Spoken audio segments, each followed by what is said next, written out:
إنما يريد الله ليذهب عنكم الرجس أهل البيت ويطهركم تطهيرا.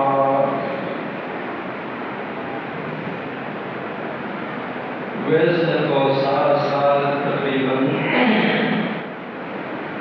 صحابہ کرام رضوان اللہ علیہم اجمعین کے خلاف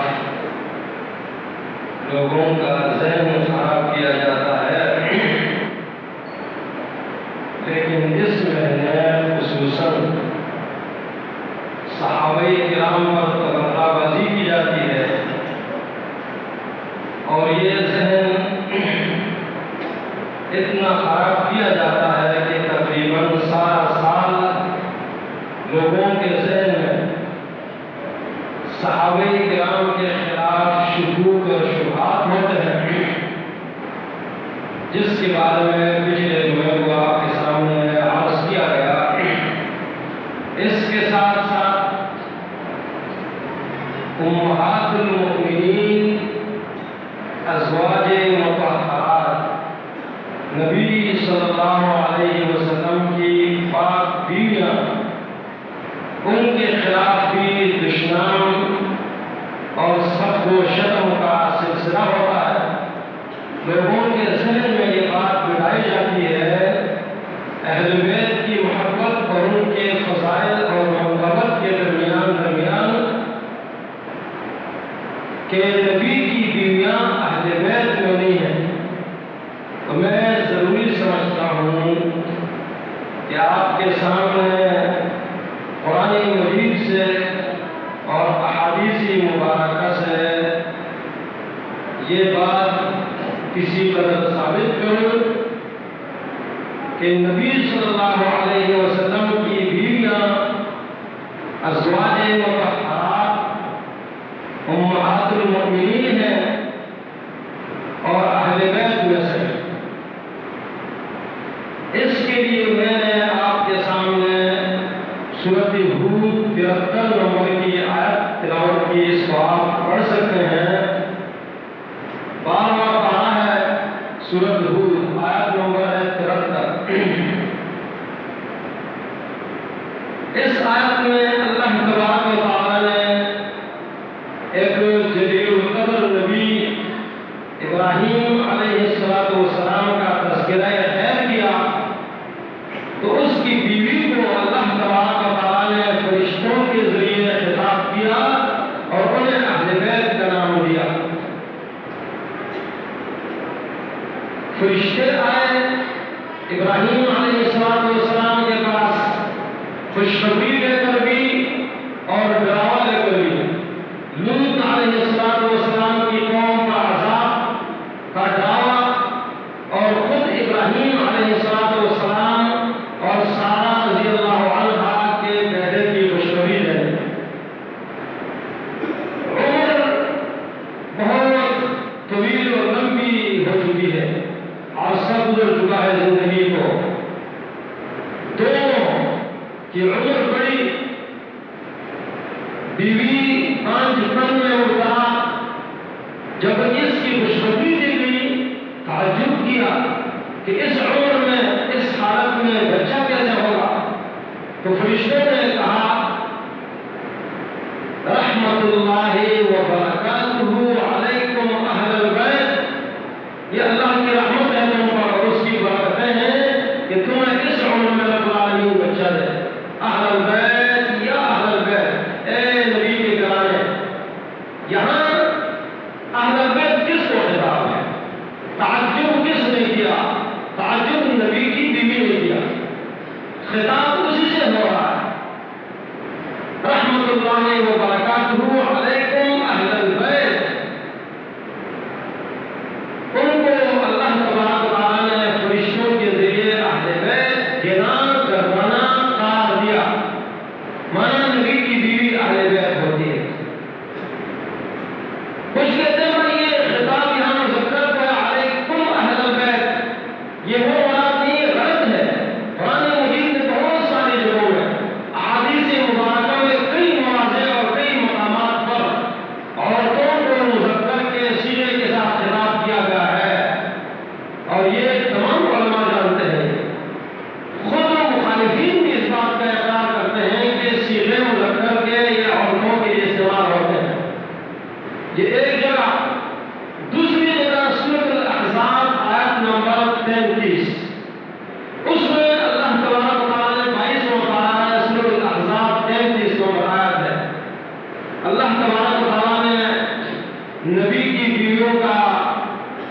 پاکیزہ تذکرہ فرمایا.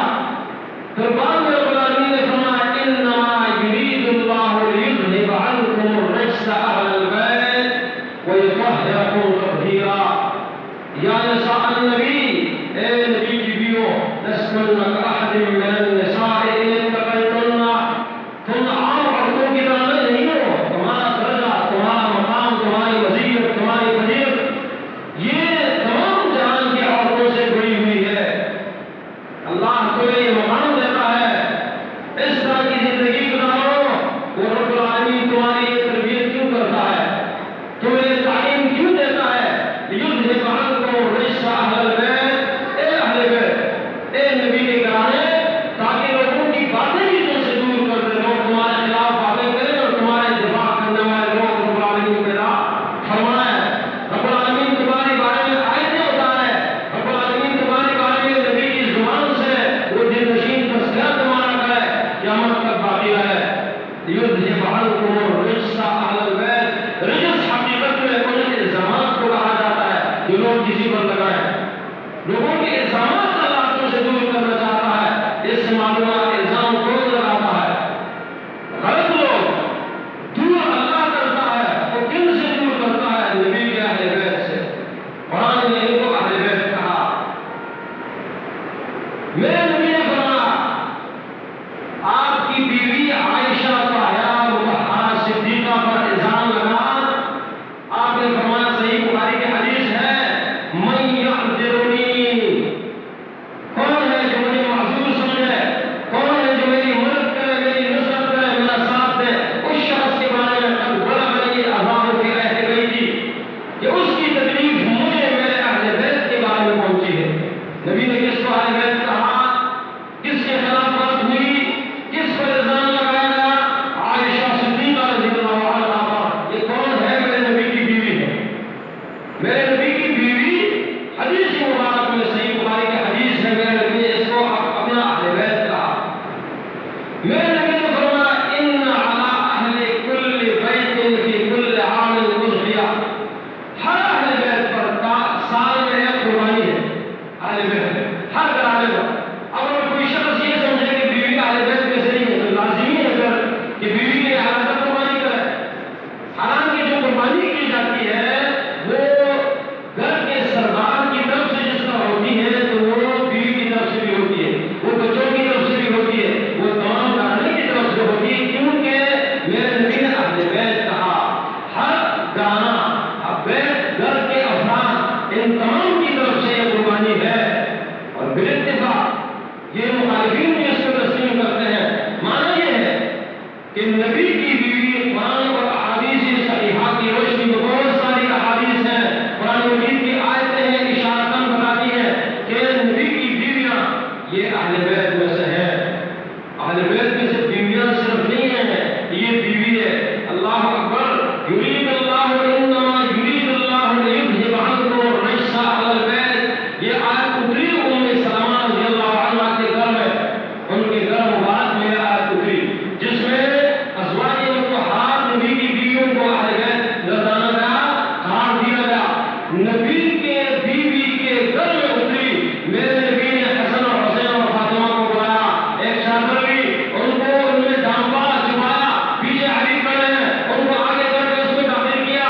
کہا یا اللہ یہ میرے اہل بیت میں سے ہیں. ام سلمہ رضی اللہ عنہا نے مسلم کی حدیث سے عرض کی یا رسول اللہ میں ان میں نہیں ہوں. آپ نے فرمایا تو ہے ہی اس میں،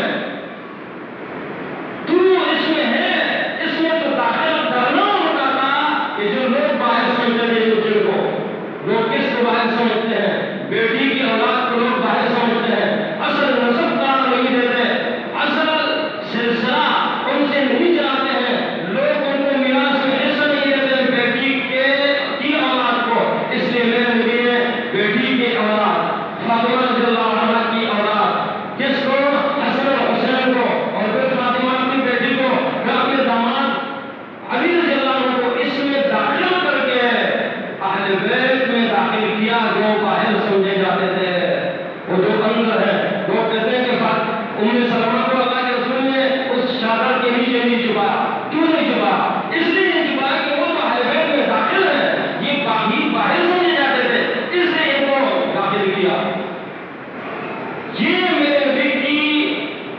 بیویاں امہات المؤمنین ہیں. النبی اولیٰ بالمؤمنین من انفسہم وازواجہ امہاتہم.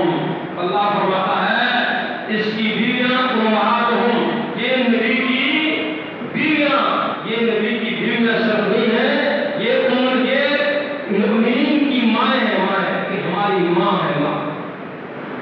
اس لیے ان کی خصوصیات میں سے ایک خصوصیت یہ ہے کہ یہ نبی کی بیویاں ہیں. دوسری خصوصیت یہ ہے کہ یہ ایمان والے مردوں اور عورتوں کی مائیں ہیں. تیسری خصوصیت ان کی یہ ہے کہ اللہ ان کو ڈبل اجر دیتا ہے. آپ کی ایک نماز اگر بیت اللہ میں ہو 1 لاکھ سے زیادہ اجر اور ان کے 2 لاکھ سے زیادہ. ہر عمل کا اجر اللہ ان کو ڈبل اجر دیتا ہے. ہر عمل کا اجر ڈبل اجر. اچھا، اس کے ساتھ ساتھ ڈبل اجر مال غنیمت اور مال فے میں ان کا مقرر حصہ ہے. اس لیے کہ نبی کے مال کی وراثت نہیں، نبی کا مال تقسیم نہیں کیا جاتا بطور وراثت. تو اللہ تعالیٰ نے ان کی خصوصیت یہ رکھی ہے، یہ اہل بیت، یہ نبی کے خاندان، یہ نبی کا گھرانہ ہے. تو مال فے جو بغیر جنگ کے حاصل ہو، مال غنیمت جو جنگ کے ساتھ حاصل ہو، اس میں جو حصہ ہوتا ہے ان میں ان کا حصہ ہوگا. ان کے اخراجات اس میں پورے کیے جائیں گے. ان کی خصوصیات سے قرآن مجید بھی بھرا ہوا ہے اور احادیث مبارکہ بھی ہے. نبی کی وفات کے بعد ان کے ساتھ کسی کا نکاح نہیں ہو سکتا، اس لیے کہ اگر کوئی شخص ایسا ہو کہ جس نے کسی سے نکاح کیا، وہ آدمی مر جائے اور وہ عورت کسی اور سے نکاح کرے اور یہ اس کے دونوں شوہر، پہلا شوہر بھی جنتی ہو اور دوسرا شوہر بھی جنتی ہو، تو یہ بیوی بھی جنتی ہو، یہ جنت میں کس کے ساتھ ہوگی؟ دوسرے کے ساتھ. اس لیے کہ پہلے کا نکاح ختم ہو گیا نا. دوسرے کے ساتھ نکاح کب ہوتا ہے؟ جب پہلے کا نکاح ختم ہو جائے.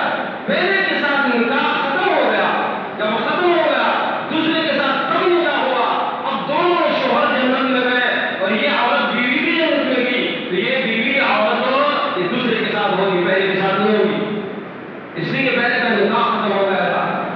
تو نبی کون سی عورت ہوگی جو نبی کا کے درجہ، نبی کی معیت، نبی کی رفاقت اور آپ کی صحبت یہ نشہ ہے. اس لیے نبی کا مقام اونچا، دنیا میں بھی اونچا اور آخرت میں بھی اونچا.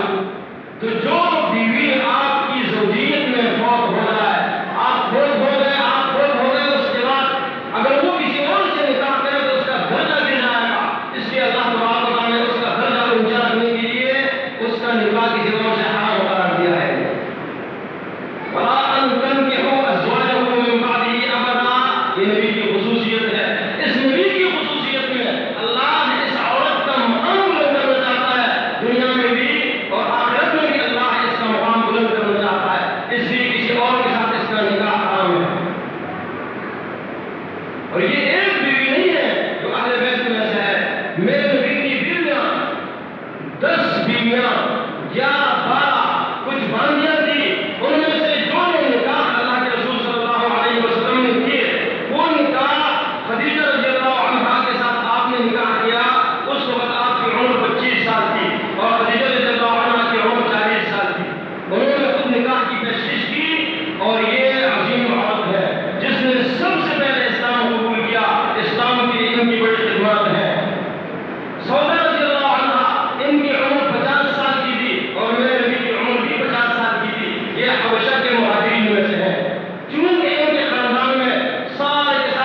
سارے نکاح.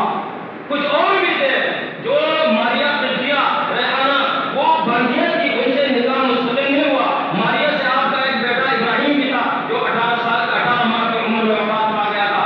یہ تمام نکاح یہ جو غیر مسلم اعتراض کرتے ہیں اور کچھ ایسے لوگ جو غیر مسلموں سے متاثر ہوتے ہیں وہ کہتے ہیں کہ اللہ کے رسول یہ ایسے خواہش پرست انسان تھے. مجھے بتاؤ ایک شخص اللہ کے رسول خود ہو، آپ باقرہ نوجوان لڑکیوں سے نکاح کی ترغیب دیتے ہوئے آپ نے تقریباً 8 خصوصیات اس کی بیان فرمائی ہیں ان عورتوں سے نکاح کی. خود آپ نے تمام بیویاں جو کی وہ بیوائیں ہیں اور کچھ مطلقہ ہیں اور کچھ ان کے عمر رسیدہ ہیں، سر رسیدہ ہیں، ان کے بچے ہیں، ان کے ساتھ نکاح کیوں کیا؟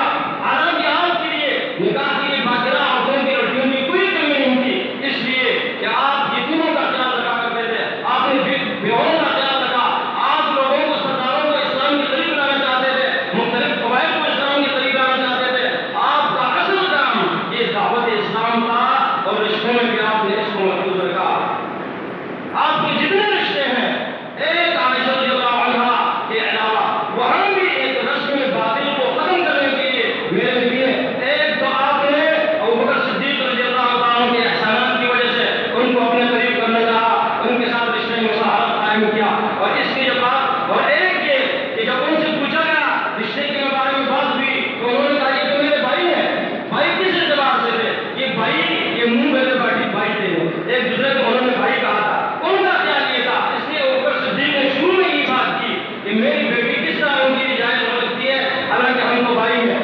جب آپ کے سامنے یہ بات رکھی گئی آپ نے فرمایا اللہ تبارک و تعالیٰ نے میرے لیے یہ جائز قرار دی ہے اس رسم کو ختم کرنے کے لیے اور ان کے اس رشتے محبت کو، ان کی محبت کو، ان کی قربت کو، ان کے مقام اور فضیلت کو ثابت کرنے کے لیے قیامت تک کے لیے اور قیامت کے بعد جنت میں بھی اس کے لیے آپ نے یہ نکاح کیا.